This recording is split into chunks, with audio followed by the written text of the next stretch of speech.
Hi, this is Peony Prashanti from the Yomogi House.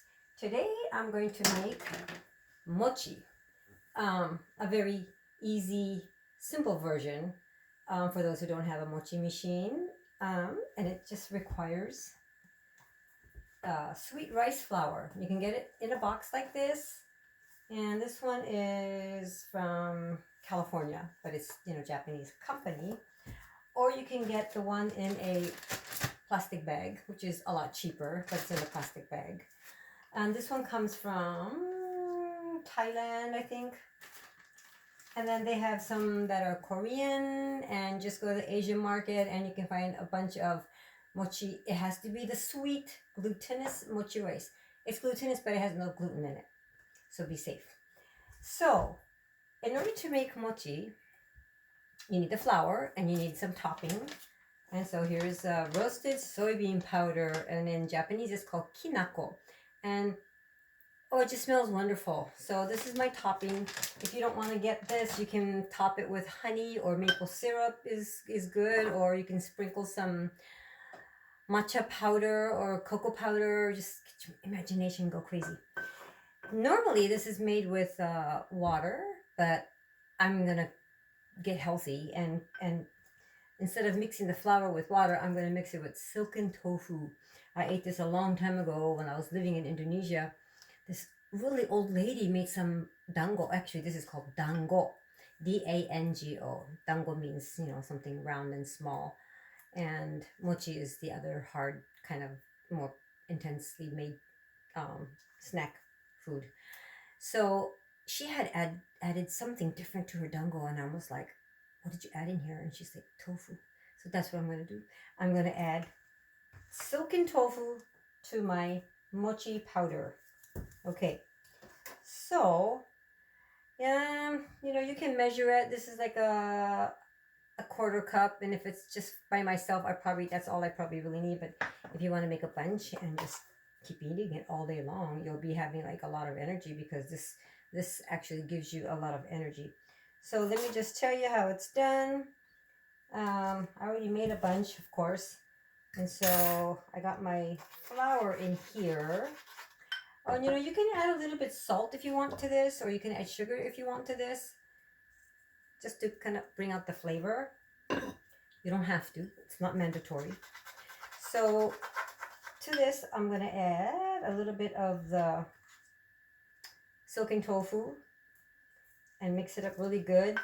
You don't have to mix it up. There's no rules in cooking, right? But if you don't mix it up really good, what happens is you have little pieces of tofu in your dango.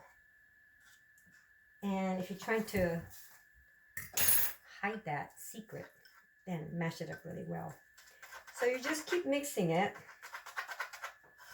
until it has a texture that's similar to your earlobe. That's the trick. So you touch your earlobe, okay? It's nice and soft. And if this is nice and soft, then that means it's done. If it's too gooey, that means you added too much tofu or water and you have to add some more. Okay. So I'm going to get really creative today, because I'm feeling so awesome. I'm going to show you how to make different kinds of dango. Not just plain white, boring looking ones, but let me show you. Oh, you have to boil this, so I'll turn the heat up. I have 3 different types. I got Okinawan purple sweet potatoes, and I made, I mixed this with the purple sweet potato.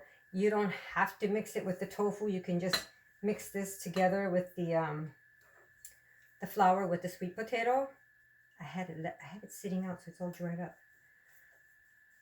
while I was preparing. Okay, and sweet potato is so healthy during this time.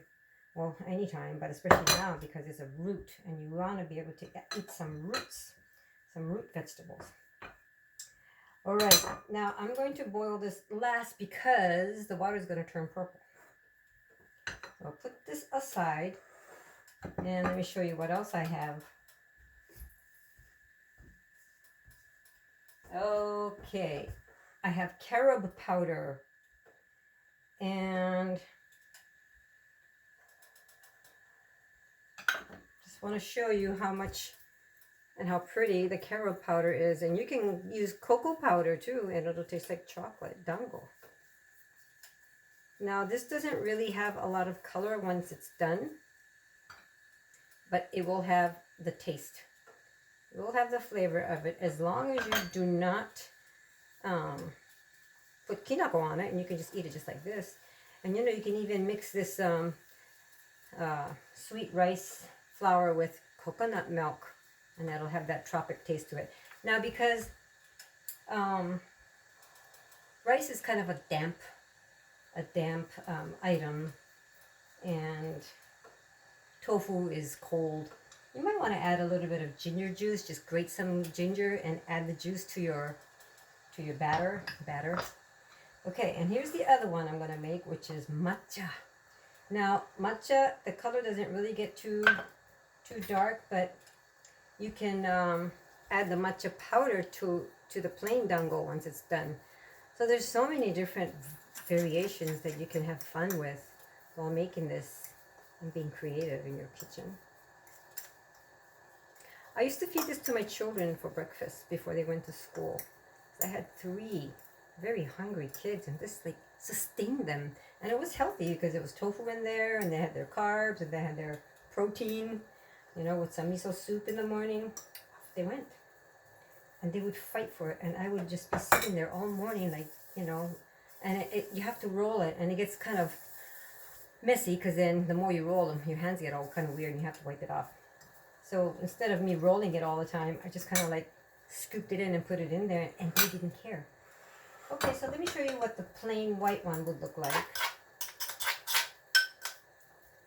Okay, and you can make them, small, like a ping pong ball size, and then indent it a little bit in the middle because the middle takes a long time to cook. And you drop it in gently into your water, into your boiling water, and then try to make them all the same size if possible. Remember, it should feel the same as your earlobe. And then squeeze it gently in the middle and put that one in there. And that was the carob one. And then the matcha. The water's going to turn green, but that's okay. I know it's a waste, huh? But I got like ceremonial brand matcha for this. And then the sweet potato one. Oh, this is going to be interesting because I mixed it. Look how marbleized it is. I mixed it with well, you know what I did, you saw. Okay. And you know, this has the sweet potato has fiber in it. So I steamed the sweet potato and then I mashed it up. You can put it through a sieve and scrape it out if you don't like the fiber, but you know, sticky rice and fiber is pretty good. Okay, put that in there, and then once it floats to the top, it is done. And then you want to have a bowl of cold water on the side to you know, when you scoop out it'll float to the top, and you scoop it out and put it in the cold water. After you do that, it's ready to eat. So we'll be back in a minute while it's cooking.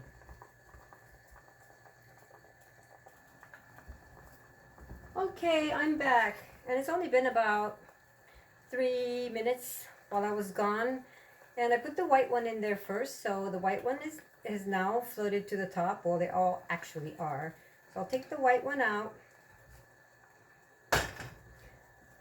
See how it kind of poofed up a little bit. Put that in cold water to cool it down, and then take the matcha. The matcha one isn't as green as I wanted it to be, but it still tastes like matcha. And then carob one. Doesn't look very done yet. You can kind of tell when you've been doing this for years if it's done or not. It's got this little texture in the middle. Okay, so once that's all boiled and finished, and they have all risen to the top, put it in your water to cool it off. All right.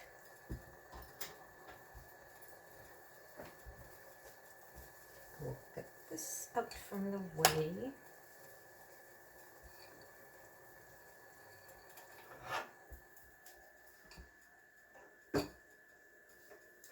Okay, I have some already made, of course. And you just take it out of here. Here's the cocoa carob one. And look at the pretty purple one. It's got a little of the fibers sticking out. You know, you can even make fun shapes with them. There's the white one. And the matcha.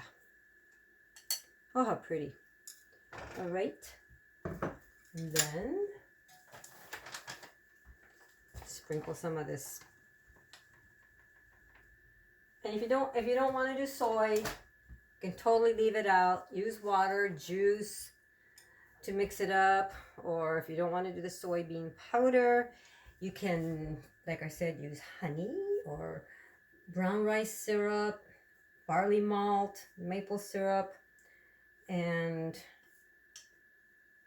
that's all there is to this. Simple, very simple. And if you're a microwave user, you can even actually make this in the microwave if you don't want to boil this over the stove. You just put your flour in the bowl, add some water, cover it with saran wrap, and then microwave it, and then it's done. You mix it, put it back in there for another minute and mix it up. Lazy and easy sometimes is good.